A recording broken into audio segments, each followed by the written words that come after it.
to the Oral Health Education Series, Module 5, Oral Diseases and Conditions, Part 2. Dr. Brecky again, here with Ready, Set, Smile, to continue talking about some of the most commonly experienced diseases in the oral health sphere. So, what have we learned thus far? Well, many oral diseases exist, which play a very important role in one's overall health. In fact, there are many common risk factors that oral diseases share with each other and with other common diseases such as heart disease, diabetes, etc. So to review what we talked about in our last part 1 of this module, first we reviewed dental caries, which is also known as tooth decay. It's one of the most common oral diseases experienced worldwide. Second, we discussed periodontal disease, which is an umbrella term for many different diseases affecting the gums and supporting structures of the teeth, the gums, tissues, and the bone. The more common of these includes gingivitis, and further down the spectrum to periodontitis, which actually comprise the #1 cause of tooth loss. Next, we talked about xerostomia, which means dry mouth. Dry mouth is often experienced by older adults, those taking many medications, those with other diseases like diabetes, or those with a history of head or neck radiation. It can play a very, very negative role in one's overall quality of life. And lastly, we talked about tobacco use and abuse, which is a very, very common problem and leads to 1 in 5 deaths in the United States today. So, today, part 2, we're going to talk about oral cancer, candidiasis, halitosis, bruxism and clenching, and also dental trauma. Now, just to repeat, this is not a complete list of oral diseases and conditions, but just a few of the most common ones that you might experience or you might know people who experience in your respective fields. So first, oral cancer. Oral and oropharyngeal cancers. There's over 51,000 new cases of OPC cancers in the US every year. Now, interestingly, the rate of HPV-related oral cancers has been increasing. We'll get into that in a moment. The 5-year survival rate for oral cancer is less than 65%. It is a very deadly form of cancer. There were over 10,000 deaths in 2018 alone. And just to reiterate, alcohol and tobacco use actually have a multiplicative effect on the risk of developing oral cancer. So what are other risk factors for oral cancer? Well, sex, age, smoking status, alcohol use, drug use, or a history of drug use, risky sexual behaviors, race, and also mental health problems. Now, this also includes socioeconomic status, education level, etc. Human papillomavirus is a sexually transmitted infection. HPV has caused diagnosis of oral pharyngeal cancers to rise in recent years. Now, luckily, HPV-positive cancers actually have a more favorable prognosis with treatments.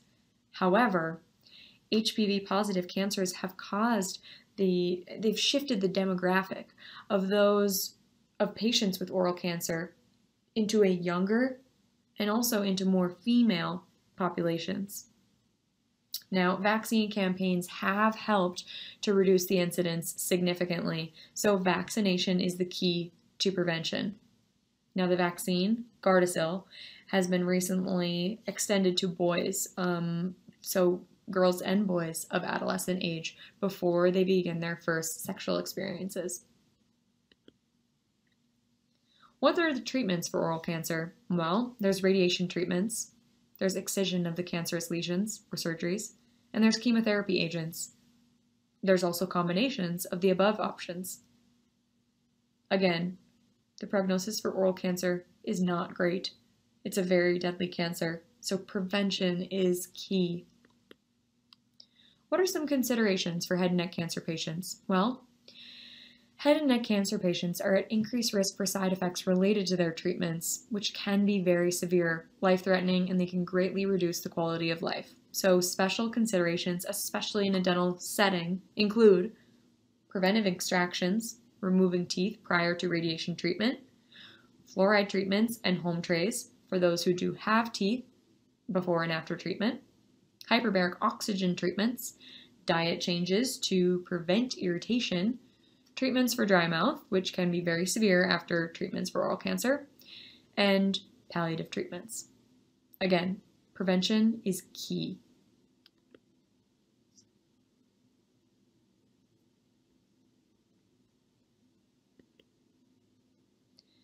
So let's talk about candidiasis, also known as a yeast infection.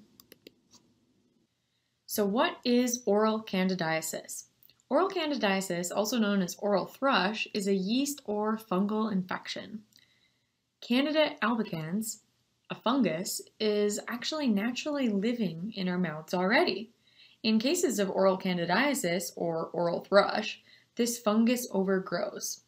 This occurs in 5 to 7% of babies at some point, or in 20% of patients with cancer. It's also more common in older adults and those with weakened immune systems, and it's a very, very common side effect of immunosuppressants like corticosteroids in normal inhalers, treatments for asthma. So what are some signs and symptoms of oral candidiasis? Well, there's white bumps or patches on the tongue or cheeks, pain, a bad taste in the mouth, angular colitis, which is the dry, crackled corners of the mouth, difficulty swallowing, or difficulty feeding if you're talking about infants, and lastly, bleeding. Some risk factors for oral thrush include age. Like I said, young babies and also much older adults are prone to developing thrush. Patients with poor immune function, those with steroid use, especially, like I said, those inhaled corticosteroids, those with poor oral hygiene, those with dentures and denture use, especially not taking them out at night or not cleaning them properly, smoking, HIV and AIDS, or taking other medications that might put them at risk for oral thrush, among others. And what are some treatments for oral thrush? Well, antifungals are number one. It's really important that this is treated because it is an infection and it can worsen. Improving systemic health so that your body can fight this infection. Properly cleaning dentures or any sort of partial provided by a dentist. And taking probiotics like yogurt, which will colonize the oral environment with healthy, good bacteria. Rinsing with salt water is another alternative, and improving overall oral hygiene. So what is halitosis? As you can see, ick. It's just another term for bad breath. Halitosis is a form of chronic bad breath that negatively affects one's quality of life. It can affect one's own sense of smell or even taste. And it can negatively impact on one's personal relationships, communication with others, and even perception of themselves. So it sometimes can reveal an underlying untreated medical issue. What are some risk factors for halitosis? Well, first and foremost, genetics, age, certainly tobacco or alcohol use, poor oral hygiene, poor diet or malnutrition, xerostomia or dry mouth can lead to halitosis. Postnasal drip or infections of the tonsils in the throat, systemic diseases such as diabetes. Poorly cared for dentures is also, will put one at risk for halitosis because they can collect gunk just as well as our teeth can. And choosing aromatic foods like the tuna can right there. Or garlic. So what are some treatments? First, of course, practicing good oral hygiene. Use mouth rinses if you can. Make sure that you're brushing or scraping the tongue. Chewing sugar-free gum is also an option, especially between meals. And drinking adequate liquids to make sure you have great salivary flow. Avoiding tobacco or marijuana or even stinky foods like garlic, tuna, etc. Treating the underlying medical problem. This can be things like GERD or diabetes. Visit your dentist regularly because the key here is prevention. As with, I think we're realizing a theme here, as with all other medical, oral health conditions and problems we've talked about. Bruxism and clenching. What the heck does that mean? Well, many people have oral habits which can be damaging to the dentition. Bruxism means grinding of the teeth, bruxing. Clenching means strongly biting down. And these are both habits, and they can both very, very much damage your dentition. So bruxism and clenching. It's a common daytime or nighttime habit, and almost all people, children and adults, clench or grind their teeth at some point during their lives. Well, what happens if you clench or if you brux? Damaged teeth, such as cracks, fractures, something called abfraction or attrition, pain, both in your teeth and in your face. Some of the more common muscles of clenching is the muscle on the temples. So it can actually be all associated with the teeth, the jaw, and myofascial pain. Sensitivity in your teeth, an altered bite or occlusion, or damage to the TMJ or jaw joint. Very important to take care of that one because we use it so often. So what are some risk factors for clenching and bruxism? Well, malocclusion, which means incorrect or bad bite, a crooked bite. Those can increase the risk of clenching or bruxism. Medications can actually induce clenching or bruxism, such as some antidepressants. Stress and anxiety are probably the biggest risk factors for clenching and for grinding. Psychological issues and mental health problems also increase the risk of these issues, and other oral habits, existing oral conditions, and age or gender. These are all risk factors. So some treatments for bruxism and clenching. Avoiding triggers is key, and that might mean stress. Behavioral therapy, physical therapy, considering something like a night guard or a occlusal guard, which is depicted in the lower left photo there. Forming a new habit, such as attempting to chew gum, as long as it doesn't affect the TMJ.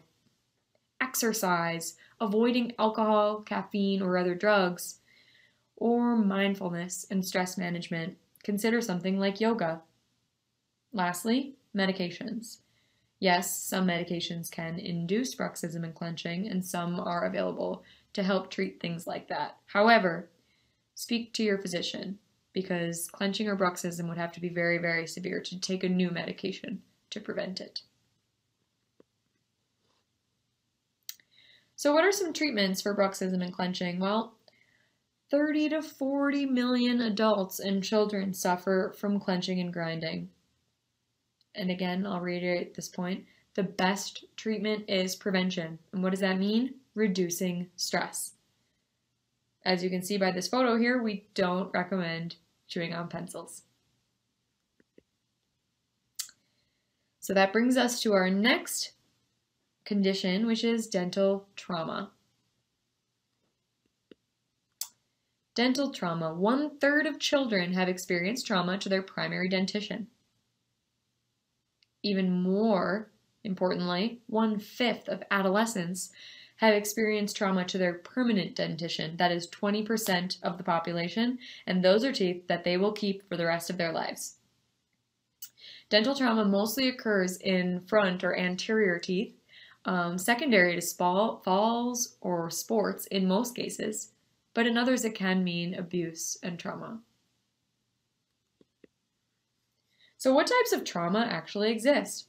There's a lot of them. Concussion, hitting a tooth, subluxation, luxation, intrusion, a tooth moving inwards, extrusion, a tooth coming outwards a little bit, fracture, avulsion, complete dislodgement of a tooth, Feel free to pause this slide if you'd like to learn more about these terms, but this is a little too much detail for what we need for our purposes. But there are a lot of different ways you can injure or traumatize your tooth. So what are some risk factors for trauma? Well, genetics, age, physical activities like sports, alcohol use, anatomy, malocclusion, socioeconomic status, oral habits, mental health problems. And I should also note here, unsafe home environments. So what are some treatments for dental trauma? Well, primary teeth are not as concerning for urgent treatment. If a tooth has avulsed or completely dislodged, if it is a permanent tooth, and only if it's a permanent tooth, less than 1 hour of time, you can place it in a milky solution, or if clean, re-implant right away. Visit the dentist ASAP. If it's been over an hour that a permanent tooth is dislodged, do not save the tooth at this point, but visit a dentist. The best treatment is prevention. So what are some tips for prevention? Choosing healthy lifestyles, eating a healthy, well-rounded diet, visiting your dentist regularly, brushing your teeth twice daily, and your gums and your tongue, learn about your oral health, and take charge of your overall health. Both very, very important in taking care of our teeth. Oral diseases share many risk factors with many other systemic or whole body problems. And oral diseases can be detrimental to overall health and quality of life. So it's important to remember, many oral diseases affect overall health, and many oral diseases stem from problems with your overall or systemic health.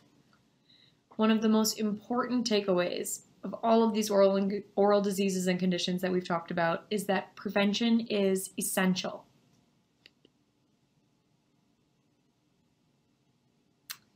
Just remember, the greatest wealth is health.